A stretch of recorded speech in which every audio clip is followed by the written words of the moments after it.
hand, we are centering to the third metacarpophalangeal joint, okay? These are your metacarpals, these are your phalanges. Joints are named based on the two bones they're in between. This is a metacarpal, this is a phalanx, right? So this is the metacarpophalangeal joint. That's your knuckles.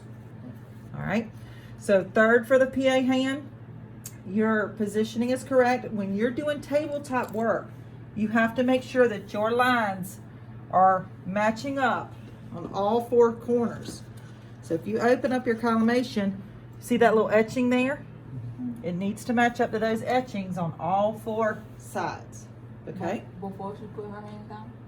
Well, here's the thing. I'm going to show you two different ways you can do it. If you've got a great patient like Crystal who can move her hand anywhere, then it's fine to take your tube, go ahead and center your tube to your IR. Then all you have to do is put the part in the center of it. But let's say you've got a patient on a stretcher and you're not going to be able to do this, and you kind of got to put the IR wherever the hand is, right?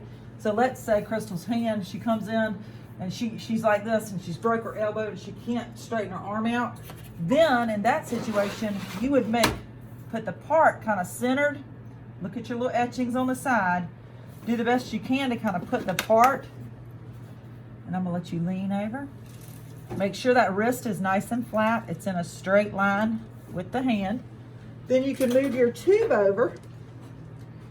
And what you can do is just put your central ray over that third metacarpophalangeal joint, and you can, there's a little screw right here on the side of this tube head. Look at this. Can you get this up here?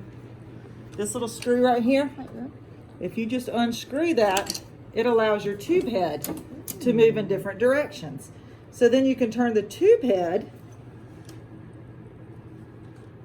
and what you got to do is still make sure that you're lining up to those notches, right? And you can move your, and then you can put your part right there and collimate. So you can do it whichever way you have to do. You've got to make sure that your collimation is 1 inch on the sides. Your fingers don't have to be spread wide apart. You can have them kind of close together as long as they're not closed. Right, if this is right hand we're doing, right marker needs to be on the right side of the hand.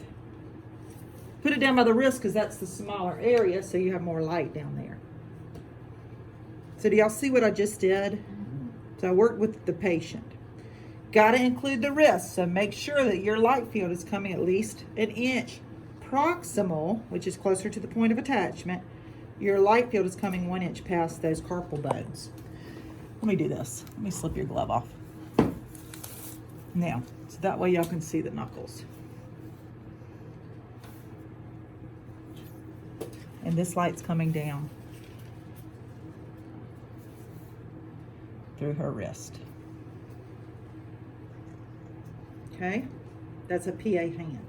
Oblique hand. I would turn her hand up. Wrist is going to be up at about a 45-degree angle. Flatten your thumb. Your central ray is coming in. Third metacarpophalangeal joint. The fingers need to be straight out. If her fingertips are dipped down, the knuckles or the joint spaces are going to close. Okay, we want those joint spaces to be open. So this is giving us an oblique of the hand, but also each of the fingers are oblique. Still including that wrist, those carpal bones. Okay, questions about that? So then we have two laterals. First lateral is the extension lateral, and it depends on your site as to which one they want. This is the lateral extension. Oops. We do this if there's a possibility of foreign body. Maybe she was fishing and the fish hook got stuck in her hand. So we're looking for where it is. So thumb comes out to the side. The wrist has to be nice and lateral. That means the radius and the ulna have to be right on top of one another. If her wrist is angled like this, it's not lateral. So you want that wrist to be nice and straight. Then I can collimate in on the sides, right?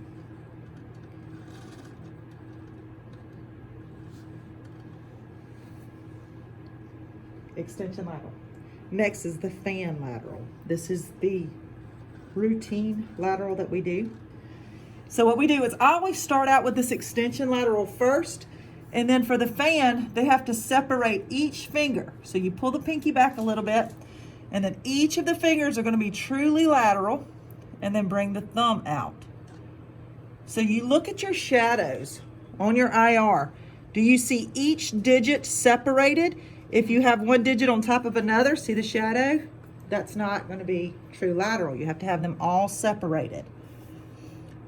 Your central rays coming in between the second, it's really the second metacarpophalangeal joint because it's on top of the third if it's in a true lateral. The problem most people have with this is when they get to this position, that wrist wants to turn into an oblique. So always feel on the wrist, make sure that the radius and the ulna are truly on top of one another. I'm going to bring her forearm over just a little bit so I make sure that my longitudinal line is coming straight through the wrist. I can see I have all of her fingers separated. I need 1 inch collimation around the sides and 1 inch past the carpal bones. That's her fan lateral. Questions about the hand? Remember, I'm still centered to my IR on all 4 sides.